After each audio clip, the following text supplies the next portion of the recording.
ভীষণ গরম পড়েছে, আর এই গরমে যদি একটু রিফ্রেশিং কিছু হয় বেশ ভালো হয় বলো। তাই আজকে তোমাদের জন্য নিয়ে চলে এসেছি চটপট বানানো যাবে এমন কিছু ড্রিঙ্কস, যেটা ভীষণ সুন্দর খেতে। আর দেখতে তো দেখে আশা করি বুঝতেই পারছো, জিভে জল আসার মতোই। হ্যাঁ, বেশ ঠান্ডা ঠান্ডা খেতে বেশ ভালো লাগবে জানো। জাস্ট ফ্রিজের মধ্যে রেডি করে স্টোর করে রাখো, আর যখন ইচ্ছে বের করো আর খেয়ে নাও। চলো চলো, কী দিয়ে বানিয়েছি মন রেসিপিতে এবার যাওয়া যাক। প্রধান ইনগ্রিডিয়েন্টস দেখো, লিচি, হ্যাঁ বা লিচু যেটাই বলো না কেন, নিয়েছি পাকা অথবা কাঁচা, তোমার কাছে যেটা আছে তুমি সেটা দিয়ে বানাবে। আমি যেহেতু কাঁচা লিচু পেয়েছি, তাই কাঁচা লিচু দিয়েই আজকে বানাবো এই ড্রিঙ্কসটা। ভীষণ সুন্দর খেতে হয়েছিল জানো, মানে টক ভাবটা একটু বেশি, বাট খেতে অসাধারণ। আর এই গরমে একটু টক খেতে কিন্তু কম বেশি আমাদের সকলেরই ভালো লাগে। তাই আজকে বানাবো কাঁচা লিচু দিয়ে এইরকম সুন্দর কিছু ড্রিঙ্কস। তো চলো, ফার্স্ট লিচিগুলো দেখো খুব ভালো করে খোসা ছাড়িয়ে রেডি করে নিচ্ছি। এখনও শাঁসটা কম আছে, পাকলে আরও হয়। তো কি করব বলো, গাছ থেকে যেহেতু পড়ে গেছে তাই এটা দিয়ে আজকে বানাবো। তো সবগুলো এইভাবে খোসা ছাড়িয়ে নিয়েছি, দেখতে পাচ্ছ আশা করি। দেন চলো এবার দানাটা আলাদা করতে হবে, মানে ভিতরের বীজটা থেকে শাঁসটা আলাদা করে নেব। সেটাও কমপ্লিট।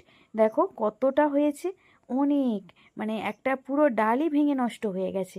তারই এই যে অংশগুলো নিয়ে আমরা এইসব কাজ করছি। কি করব, ফেলে দিতে কষ্ট হয় না বলো। বাট খেতে ড্রিঙ্কসটা দারুণ হয়েছিল। আইসক্রিম তোমাদের সঙ্গে আগে শেয়ার করেছি, আজকে করলাম এই যে ড্রিঙ্কস। চলো এবার শাঁসগুলো মিক্সিং জারের মধ্যে দিয়ে দিই। দেওয়ার পর আর কি কি লাগছে সেটা এবার তোমাদের দেখায়। ফার্স্ট এই যে সবটাই দিয়ে দিচ্ছি, বাট না, সবটা দিলে এত টক হবে, তাই পরিমাণটা অল্পই দিলাম। দেওয়ার পর এর মধ্যে অ্যাড করে দেবো একে একে সমস্ত ইনগ্রিডিয়েন্টস। জাস্ট মিক্সিং যাও ঘোরাও, আর হয়ে যাবে তোমার সুন্দর একটা সফট ড্রিঙ্কস।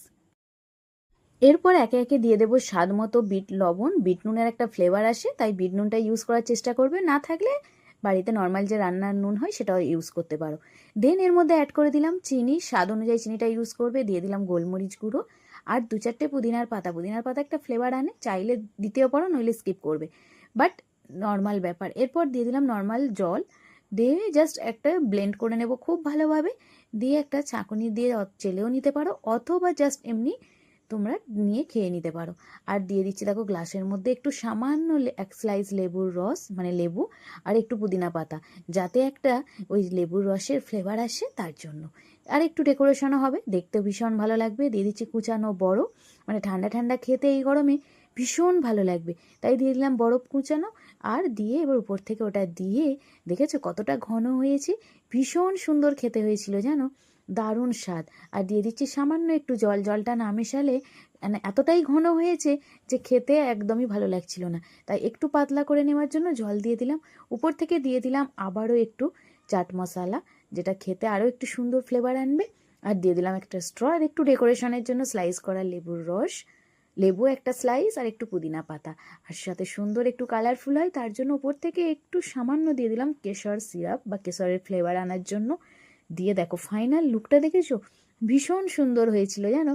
খেতে তো এতটাই টেস্টি, এই গরমে মানে মুখটা ভীষণ ভালো লাগছিল, শরীরে একটা হালকা রিফ্রেশ আসছিল, বেশ সুন্দর হয়েছিল। চাইলে চটপট তুমিও একবার ট্রাই করো, আর আমাকে কিন্তু কমেন্ট করতে ভুলো না। এখন পাকা লিচু প্রচুর পরিমাণে বাজারে পাওয়া যাচ্ছে, চাইলে তোমরা এটা পাকা লিচু দিয়েও বানাতে পারো, তাতেও কিন্তু খেতে ভীষণ সুন্দর হবে। মানে টক ভাবটা কম হবে, চিনির পরিমাণটাও কম লাগবে, অথবা চিনিটা স্কিপ করতে পারো। পাকা লিচু দিয়ে যদি বানাও ভীষণ সুন্দর খেতে হবে। তাই আমি সাজেস্ট করব এই গরমে একবার অন্তত খেয়ে দেখো, দেখবে বাচ্চাদের খাওয়ালেও তারা ভীষণ খুশি হবে। আমার বাচ্চা তো খেয়ে ভীষণ হ্যাপি, তাই তোমাদেরকেও বললাম চাইলে চটপট একবার ট্রাই করে খেয়ে দেখো, আর আমাকে কমেন্ট করতে ভুলো না। Tata, by.